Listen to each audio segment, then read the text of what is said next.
गुरुदेव नाम किसका? प्रभु का।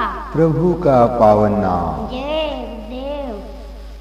24 जुलाई 1999 गुरु पूर्णिमा के पावन पर्व पर प्रातःकाल सत्संग सुनाते हुए बाबा जय गुरुदेव जी महाराज।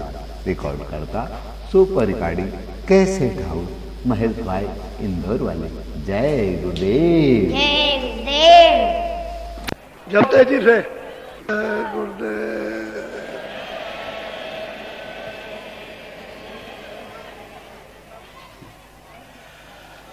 जय गुरुदेव।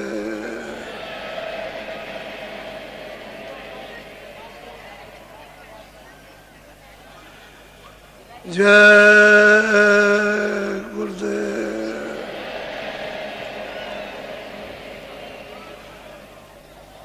जय गुरुदेव नाम किसका?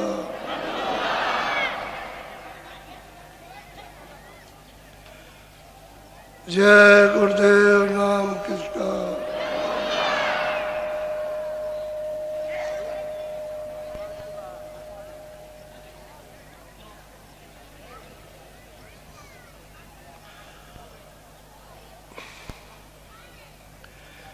गुरु का ध्यान कर प्यारे,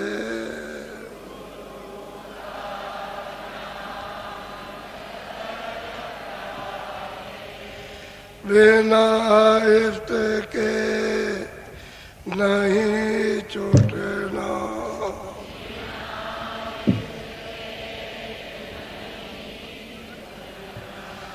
नाम के रंग में रंग जा,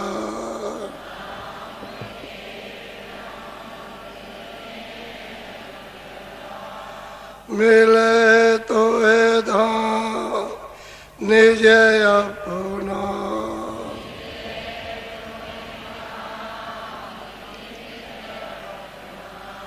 गुरु की शरण दृढ़ कर ले,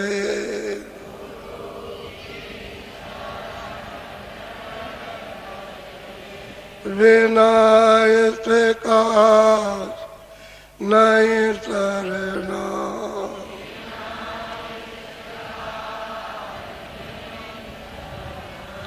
लोभ और मां क्यों चाहे,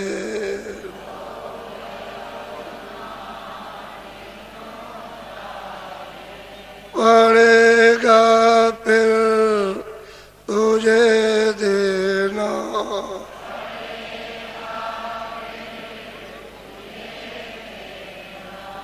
कर्म जो जो करेगा तू,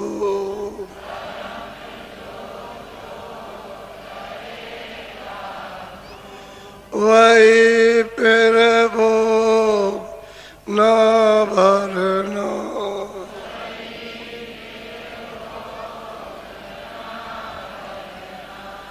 जगत के जा से ज्यों त्यों,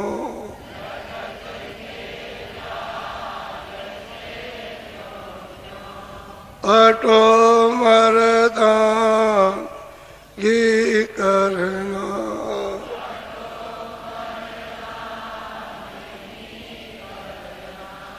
जिन्होंने मन डाला,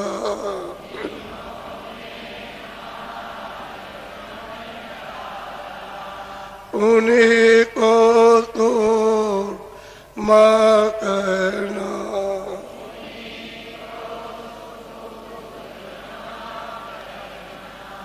बड़ा वैरी ये मन घटों में,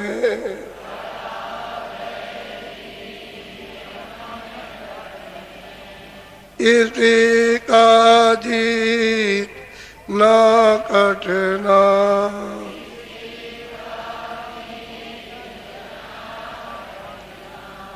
पढ़ो तुम इसी के पीछे,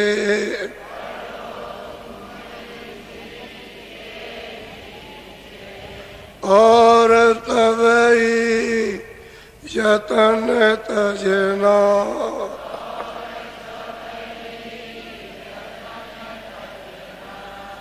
गुरु की प्रीत कर पहले,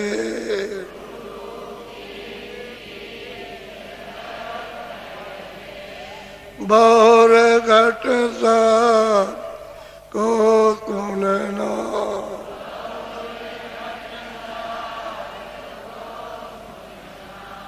मान दो बात ये मेरी,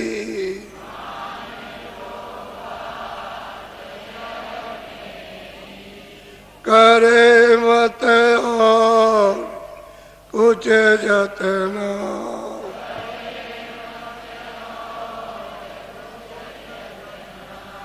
हार जब जाए मन तुझसे,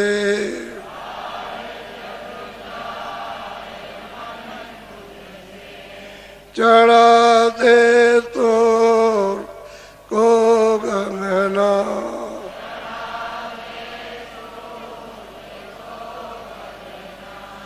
और सब काम जग झूठा,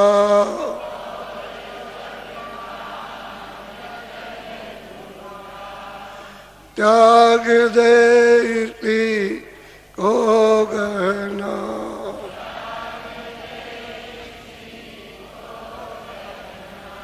गुरु का ध्यान कर प्यारे,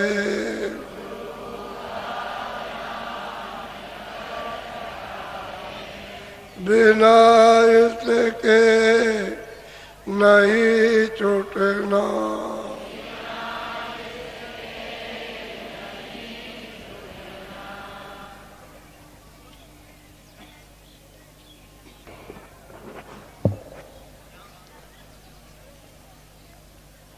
भूल भुलैया है जिसमें सुबह से शाम और शाम से सुबह वासना के समुद्र में गोते लगाते हैं।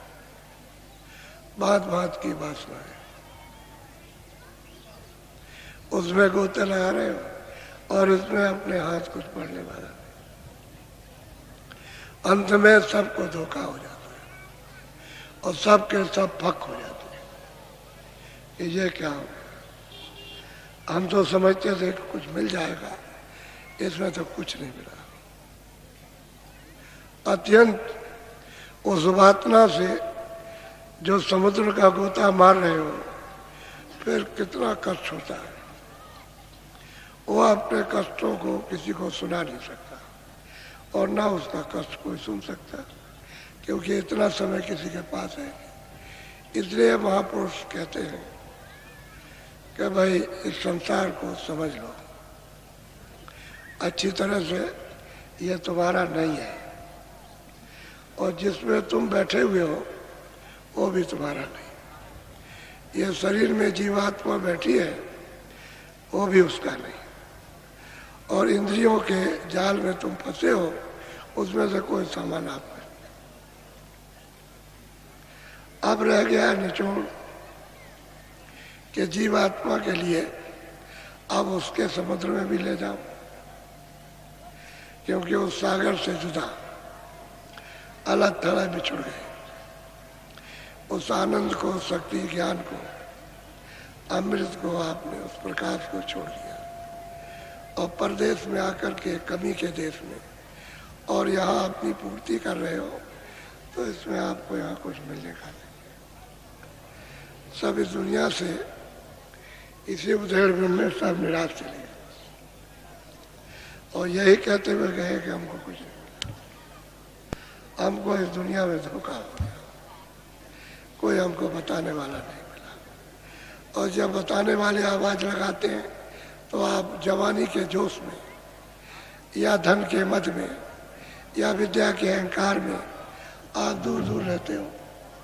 अपनी चीज समझने की कोशिश नहीं करते हो कि मैं कहाँ से आया, मेरा कौन सा रास्ता, मैं कहाँ से आया, मेरा मालिक कौन सा है और मैं किस सुख को भी छोड़ गया, खो चुका हूँ और मारा मारा फिरता हूँ, मुझे यहाँ नहीं मिलता। तो जब तक महापुरुष आपको नहीं मिलते तब तक ये आपको कौन सुनाएगा, कौन समझाएगा, कौन आपको सीख देगा, कौन प्रेम पैदा करेगा, कौन काम क्रोध लोभ मोह अहंकार को दमन करेगा, और कौन रास्ता बताकर इस सूरत को मनुष्य रूपी मकान में जगाएगा, और कौन सूरत शब्द के साथ जुड़ेगा। जब कोई मिला ही नहीं तो सारे के सारे लोग इसी तरह से भटक रहे हैं, सबके सब, और इसमें फंसे हुए। तो महात्मा विधि विधान के साथ सब आपको समझाते हैं, उसको आप ध्यान से सुनिए। क्योंकि मैं इसलिए कह रहा हूँ, मुझे कहने के लिए जरूरत पड़ी, प्रमाण देने के लिए जरूरत पड़ी कि आप उस इच्छाओं में कूद रहे हो कि हमको मिल जाए, अभी मिल जाए, अभी ये हो जाए, अभी वो हो जाए। ये हिलोर मार रहे हो और ये सब मिथ्या, एक हवा है, हवा, और इस हवा में कुछ मिलेगा। इसलिए मैं आपको समझा रहा हूं कि आप तकलीफ में हो और तकलीफ में जा रहे हो और व्याधि में फंस रहे हो। तो जब इस अवस्था में व्याधि में फंस गए तो बुढ़ापा तो छोड़ने का है, वो तो निराशा का है, उसमें कोई साथ नहीं देता, सब किनारा कर जाते और बात भी कोई नहीं सुनता और सेवा भी कोई नहीं करता। तो इच्छा पूर्ति की तो बात अलग नहीं। तो आप बड़े ध्यान से सुनो, खोलो खोलो, बड़े ध्यान से सुनिए। ये महीना आषाढ़ का है, आषाढ़ का महीना है, आगे महीना सावन का लगेगा, ये आषाढ़ है। तो जरा आषाढ़ महीने को समझ लीजिए कि महापुरुषों ने किस विधि से आषाढ़ महीने को समझाया। आप क्या चीजें लेकर के पैदा हुए उसको सुनने की चीज है, और ये सबके हित की चीज है। बोलो, ये नीचे करो,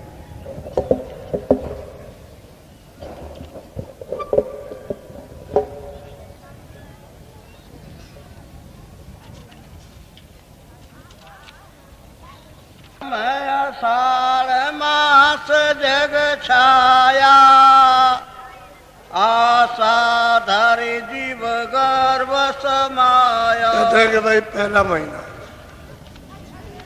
ये आषाढ़ महीना आया, चारों तरफ जा गया सूरत। शरीर में जब पिंड तैयार हो गया माँ के पेट में, तो निरंजन भगवान ने सूरत को उधर से निकाल के इसमें भेज दिया। अब उसको ले लिया, इधर भेज दिया। तो जीव बेचारा जब आया उसमें, तो देखो इधर मेरी तरफ माँ के पेट में ऐसे करता है, ऐसे करता है। तो जब बच्चा आता है, पहले तो माँ पिंड बनने में गुमसुम रहती है, कभी कुछ हो गया, कभी कुछ हो गया, और जब सूरत आ गई उसमें तो बस ऐसे ऐसे हिलता है, हिलोर करता है। तो माँ को गुदगुदी लगती है, तो माँ को बहुत अच्छा लगता है। ये तो माताओं को मालूम है, जिनके बच्चे होते हैं उनको पता होता है, वो ऐसे करता है। अगर बच्चा हिलना डुलना माँ के पेट में बंद कर दे तो माँ मर जाएगी, जिंदा नहीं रह सकती। इसलिए वो ऐसे कूदता रहता है, और उसकी गुदगुदी से माँ को तकलीफ नहीं होती है। और जब पिंड बनता है तो तकलीफ होती है उसे, क्योंकि उसमें हरकत करता नहीं है। कोई नई चीज डाल दी जाए शरीर में और उसमें वो बढ़े तो तकलीफ करेगी, और जब सूरत आ जाती है तो हिलता है, ऐसे हिलोर करता है। तो कहते हैं भाई माँ के पेट में आषाढ़ के महीने में गर्भ आया। कब आया? जब पिंड तैयार हो गया 4 महीने का, तो 5वें महीने में सूरत को उसने डाल दिया। अब वहां आशा लेकर के, तो जब माँ के घर में रहता है बड़ी तकलीफ, बहुत पीड़ा, अंधकार, बदबू, बहुत बदबू, इतनी बदबू और कहीं नहीं। उस बदबू में, उस अंधकार में, उसमें पड़ा और चीखता है और प्रार्थना करता, लेकिन वो सुनता क्या है? आवाजें, आवाज सुनता है माँ के पेट में। तो आवाज की झनकार आती है, सबको आती है, और प्रकाश उसको पर्दे से छन के आता। तो उस प्रकाश को देख करके और उस आवाज को सुन करके, चाहे जितनी आवाज आप जोर की बच्चे को लगा दीजिए, उस पर कोई असर नहीं। और चाहे जितनी लाइट बच्चे के ऊपर में फोकस मारिए, उसकी आंखों पर कोई असर नहीं। वो देखता है और उसी से वो जीवित रहता है और प्रार्थना करता है कि आपकी बात हमको निकाल दो, हम आपका भजन करेंगे, भजन करेंगे। तो जब 9 महीने हुए तो घर से बाहर आया। अब बाहर आ गया। अब माताओं को और लोगों को ये परीक्षा करनी चाहिए कि उस पर टार्च मारो बहुत तेज, तो बच्चा जरा भी पलक नहीं गिराएगा, ऐसे करके देखने लगेगा और रोता होगा, चुप हो जाएगा, चुप हो जाएगा। उस प्रकाश को देखेगा और चुप हो जाएगा। बच्चा बहुत रोता हो, बहुत, और चुप ना होता हो, तो आप क्या कीजिए, वो घंटी ले लीजिए, टुन टुन टुन टुन टुन टुन टुन टुन बजाइए, तो बच्चा चुप हो जाए उसको सुन करके। उससे ये पता चलता है कि माँ के गर्भ में उसने ये आवाज़ सुनी और ये प्रकाश देखा।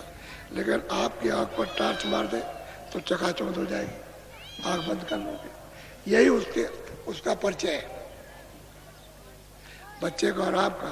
आप बर्दाश्त नहीं करते हो, बच्चा बर्दाश्त कर लेगा। आप आवाज़ नहीं बर्दाश्त कर सकते हो, कितनी भी आवाज़ हो, बच्चा बर्दाश्त कर लेगा, कुछ नहीं होगा, क्योंकि उसने बहुत तेज आवाज़ सुनी है। तो अंदर में तेज आवाज़ तो है, इतनी आवाज़ यहाँ कहीं नहीं है। चाहे जितने गोले बारूद एक साथ छोड़ दो, ये कण के गोले बारूद बम बना लो और एक साथ संसार में छोड़ दो, कुछ नहीं आवाज़, इतनी आवाज़ अंदर हो गई। तो बच्चे ने सुन लिया आवाज़। अब वो आया, पैदा हुआ तो इधर देखना, ऐसे कर देते, और माँ उसको बुलाती है तो उसे तो कुछ बुद्धि है नहीं। अच्छा, पहचान भी नहीं की, वो तो नाक से सूंघता, कैसे सूंघ लेता है, वो सूंघ लेता है कि हमारा, उससे बहुत कुछ नहीं है, पहचान भी नहीं सकता दूसरे की आवाज़। इतनी आवाज़ होती है कि सुन भी नहीं सकता। बाप माँ कितना भी बोलते रहे तो नहीं सुनेगा। धीरे धीरे धीरे धीरे धीरे धीरे माँ अपनी बोली से, माँ अपने इशारे से, माँ उसको ऐसे करके और दूध पिला करके और ऐसे, तो उसको अपनी तरफ आकर्षण करती है। और धीरे धीरे धीरे धीरे धीरे धीरे जब वो उसकी सब बातों को सुनने लगता है तो उसमें परख पहचान करता है। माँ माँ माँ माँ, जब माँ कहेगी माँ माँ, बाप बाप, तब वो कहता है, तब धीरे धीरे धीरे धीरे वो उसको आवाज को लगाने लगता, बाप बाप, माँ माँ, ऐसे करता। फिर धीरे धीरे पहचान कराएगी तेरा बाप, बाप कहेगा तेरी माँ है, पहचान कर देखेगा उसको तो देर में, लेकिन जब गोद में ले लेगी तो पहचान लेगा मेरी माँ, क्योंकि सूंघने की शक्ति उसमें है। जब अज्ञान रहेगा तो सूंघने की शक्ति, तो पहचान लेगा हमारी माँ है, पर चुप हो जाएगा, दूध पीने लगेगा। लेकिन दूसरे किसी की गोद में चला जाए तो चुप नहीं होगा, और दूध पिलाए तो नहीं पिएगा। वो सूंघ करके उसने समझा कि मेरा है, और उसका दूध पीने लगा, चुप हो गया। इस तरह ये पहचान होती है। तो धीरे धीरे धीरे धीरे अब दूध की उसको आशा हुई, तो वह थोड़े दिन के बाद फिर क्या करती है कि उसको दूसरे का दूध पिलाती है, बकरी का, गाय का पिलाने लगती है, बोतल दे दे। फिर जब वो हो जाता कुछ दिन तो अन्न का सगुन कराती है, खीर बना दी, वो खिला दिया, तो उसको मीठा, उसके अनाज है उसको धीरे धीरे, तो 1 चम्मच कभी 2 चम्मच कभी है। अब वो आशा लेकर चस्का पड़ा, यहीं से चस्का उसका, देखने का, सुनने का, दूध पीने का, खाने का, अब चस्का पड़ा, अब सुनता जाता है और आवाज को सुनता है और फिर पहचान कराई जाती है, पहचानता है। बोली बुलाई जाती है तो बोली बोलता है। धीरे धीरे धीरे धीरे धीरे धीरे वो बुद्धि उसकी जागने लगती है बहुत ही। पहले तो सो रही थी, कुछ नहीं समझ सकता, कुछ नहीं। अब बुद्धि जागने लगी तो उसको धीरे धीरे आवाज होने लगी, चाह की ये मिल जाए, ये हमको खाने को मिले, हमको ये मिल जाए। माँ उसको सब पहचान करा देती है, बाप भी कराता है। तो अब आशा लेकर के बोलो, अब ये पहला महीना है तुम्हारी पैदाइश का, कि जीव किस तरह से फंसता है। अब इधर फंसा, देखा उसको, ये कौन, ये कौन, ये कौन, सब पहचान करा रहे। अब ये यही से फंसना शुरू। बोलो, आसयार ले जीव बुलाया, घर को भूले दुख अति अब वो कहते हैं कि आशा की, यानी तृष्णा की आस लेकर के जीव, यानी सूरत अपने घर को जिधर से आई थी भूल गई। अब उसको ये पता नहीं, इस आशा में, इस तृष्णा पूर्ति में, इस मनोकामना में कि मेरा घर किस तरफ है, तो इधर देखने लगा, ये सब देखने लगा, तो घर को भूल गया। और जब भूल गया तो कैसे आप अपने घर जा सकता, कैसे रास्ता पा सकता। अब यहीं से फंसना शुरू हो गया, यहीं से। अब ये देखने लगा, ये देखने लगा, कहता है ये ले दो, खिलौना ले दो, ये ले दो, ये अच्छा है, ये अच्छा है, ये अच्छा है। तो उसके लिए कोशिश की जाती है, खिलौना ले आए, ये ले आए, कपड़ा ले आए, ड्रेस ले आए, ये नहीं खाएंगे, ऐसे खिला दो, ऐसे खिला दो। अब इसमें फंसने लगा। तो माँ सब घर में समझाती रहती है, सब चीजें बताती रहती है। तो मतलब यह है कि 2-3 साल में उसको इतना याद करा देती है कि घर की सब चीजें जानने लगता है, उनका नाम पहचानने लगता है। ये लोटा, ये थाली है, गिलास, ये चीज है। अब इसमें फंसा, अब इसकी भावना बढ़ी, इच्छा, इसकी तृष्णा बढ़ी और उसका विस्तार हुआ। अब उस घर की खबर, जो उसने वादा किया था गर्भ में कि मैं अब की बार भजन करूंगा, मुझे निकाल दो, बहुत तकलीफ है, मैं बर्दाश्त नहीं कर सकता हूँ, तो उसने निकाल दिया। तो आप आते ही वादा भूल गए। अब ये वादा तो किसी ने याद नहीं करा है कि तूने गर्भ में भजन करने का वादा किया था, प्रतिज्ञा की थी। अब वो तो क्योंकि माँ नहीं जानती, न बाप जानता, उसके न अड़ोसी पड़ोसी जानते। अब वो तो भूल गया उसको। अब कोई याद कराए तब तो उसको याद आए, लेकिन शुरू में याद करा दे तब तो उसको याद हो जाए कि भाई तू तो भजन करने के लिए आया, तो यहाँ फंसने के लिए थोड़ी आया। जैसे माँ इसको पढ़ाती है, ऐसे ही अगर भजन करने की क्रिया पढ़ा दे तो पढ़ने लगे, तो उसको आ जाए। तो वो तो बताया नहीं किसी ने। तो घर को भूल करके अब क्या हुआ कि इन वासनाओं में फंसा, तो अब दुख हो रहा, अब उसको तकलीफ हो रही, क्योंकि जितनी इच्छा करेगा उसकी माँ बाप पूरी तो कर नहीं सकते, तो रोएगा, चिल्लाएगा, माँ से बिगड़ेगा, भगेगा, सब काम करेगा। बोलो, कर्म बेगने बाहर डाला, माया की ना बहुजन। अब कहते हैं कि भाई जैसा उसने कर्म किया था वैसे तो उसको यूं मिली। मान लो कि 84 में चला गया और चारों खानों में भोगते भोगते गाय की यूनी में, बैल की यूनी में आया, तो अब कर्म जो मनुष्य शरीर के हैं वो आकर के आपको मनुष्य दे दिया, मनुष्य शरीर। अब गाय की योनि से उसी सूरत को, उसी जीव को मनुष्य योनि मिल गई। अब माया ने क्या अपना विस्तार शुरू किया, किसका कर्मों का फिर शुरू कर दिया। अभी तो भोगाया उसने, नाना प्रकार के कष्ट सहे और रोते चिल्लाते रहे, और अब वो जो कट गए, जब सजा कट गई 84 की, तो फिर ला करके फिर मनुष्य शरीर में ला के अब फिर उसको फंसाना शुरू कर दिया माया। अब वो जाल डालती अपना, फैलाती, ये अच्छा है, ये अच्छा नहीं है, अच्छा है, ये है लेना, ये नहीं लेना। अब ये सब होने लगा। बोलो, अब जब वो बच्चा छोटा होता ना, ये लेगा तो फेंक देगा,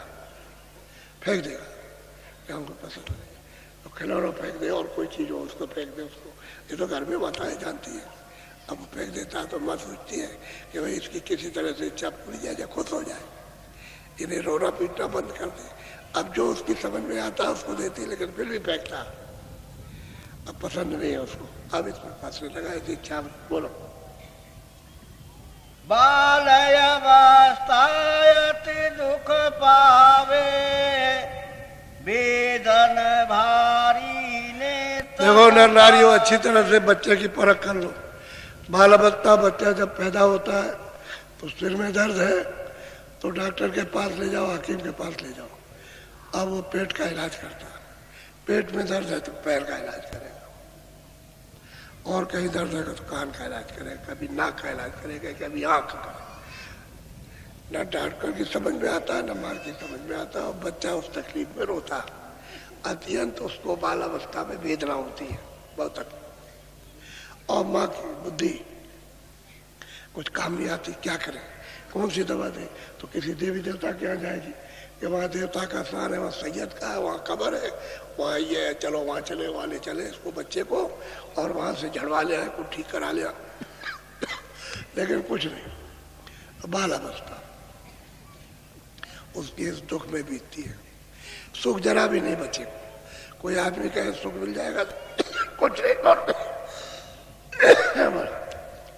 मुख बोले नान से न चलावे काहू दुख अपना न। अब वो कहते हैं कि मुख से भी नहीं बोल सकता और इशारों से भी नहीं बता सकता, और किसको अपना बताए दो? कोई समझने हार समझे तो समझने हार तो महापुरुष होते हैं, वो तो समझते हैं इसको किस चीज का दुख हो रहा, लेकिन और कोई नहीं समझता। वैद हकीम, माँ बाप, बच्चे, और कोई वो नहीं, क्योंकि उसकी ऐसी दशा है, वो अवस्था ही ऐसी है, कोई क्या करेगा। कहते हैं कुछ नहीं कर सकता, और रोता है, रात भर रोएगा। माँ कई बच्चे हमारे पास ले आते कि रात भर रोता है, चुप्पी नहीं होता, खाना खिलाओ, दूध पिलाओ, करो कुछ हो, रोता ही रहता है वो, तो उसको तकलीफ है। फिर कहते हैं अच्छा ये इलाज कर लेना घर में, तो जब इलाज किया तो ठीक हो गया। अब वो डॉक्टर के पास गया, दवा दी, झड़वाया भी, सब कुछ किया, क्यों? कि उसको क्या पता है कि कैसे दर्द जाएगा और कहाँ दर्द है, उसको कुछ नहीं मालूम। तो इस तरह से किसी को पता तो है नहीं, तो उसकी क्या तकलीफ सुनेगा? न सहन में इशारे में कह सकता है, न मुँह से बोल सकता है, और ना अपनी व्याधा बता सकता है कि हमको ये तकलीफ है, तो रोता चिल्लाता है। ये तो दुख में इस जीव की दशा हुई। बोलो। दुख में रोवे अति चिल्लावे मात पिता बुद्धि कामन। कहते हैं खूब रोता है, खूब चिल्लाता है, और माँ बाप क्या करें, और काम करे कि मतलब इसकी संभाल करें, तो चारपाई पे डाल देते हैं, रोता रहता है। फिर थोड़ी देर काम करने के बाद फिर उसको देखा शायद चुप हो जाए, फिर आए, फिर रो रहा, फिर उसको लिटा दिया, फिर रो रहा। तो माता पिता की बुद्धि काम में नहीं आती कि हम इसके साथ क्या करें, ये रो रहा बच्चा तकलीफ में है, क्या तकलीफ है। अब कोई वैद्य अगर अंतर्यामी मिले तो वो तो उसकी तकलीफ को समझे। अंतर्यामी कोई वैद्य नहीं, पैसा लेने वाले मिलते हैं, तो उन्होंने गोली दे दी, दवा दे दी, पुड़िया दे दी, उनका ये खिला देना, उनके पैसे दे दो, और पैसे का सवाल है, पैसे दे दो। तो बेचारे को क्या तकलीफ है, कितनी तकलीफ है, कुछ नहीं कह सकता। यह है आषाढ़ का महीना। आशा लेकर के जीव अपने कर्मों की बाहर आया, अब उसका धीरे से विस्तार होगा। बोलो। दुख कुछ है औषध कुछ करी है उलट पलट। अब महापुरुष कहते हैं कि बच्चे को दुख कुछ है, औषधि कुछ देते हैं, और फिर उलट पलट करके उसको संताप यानी सन्नपात। तो बच्चे के बुद्धि काम आपकी नहीं आती, बच्चा मर जाता है, बच्ची मर जाती है। कितने बच्चे मर जाते, कुछ काम नहीं आता, बच्ची मर जाती है, और समझे भी नहीं किसी के आएगा। उलट पलट के ये दवा दे दो, तो ये दे दो, ये दे दो, ये ठीक हो जाए, वो वही यही करते रहते। अरे जवान ही में होता है, वो तो बच्चा है, कुछ कह नहीं सकता। आपको बड़े जो हो जाते हो 20 साल 50 25 साल के 40 साल के, ये दवा दे दो, ये ठीक नहीं, तो ये दे दो, ये वो कहता है कोई दर्द हो गया, नहीं रहता, वो चल रहा था, उसकी दवा नहीं हो सकती है। तो अबोध बच्चे की कैसे दवा होगी? बेचारा तकलीफ में रोता चिल्लाता होता, ऐसे करता, बहुत तकलीफ होती। बोलो। बालपना अति दुख में बीता, भाई किशोर खेल मत ली। अब ये बाल अवस्था 6-7 वर्ष की, अब इसकी मतलब यह है कि अब चेतना आई तो अब खेल में कूद में लगा। अरे तू कहाँ था? कि मैं कहीं नहीं था, उधर खेल रहा था। अरे रोज रोज मत खेला कर बच्चों में, तो उसकी खेलने की आदत पड़ गई तो बच्चों में खेला। अब माँ की बातें नहीं सुनता।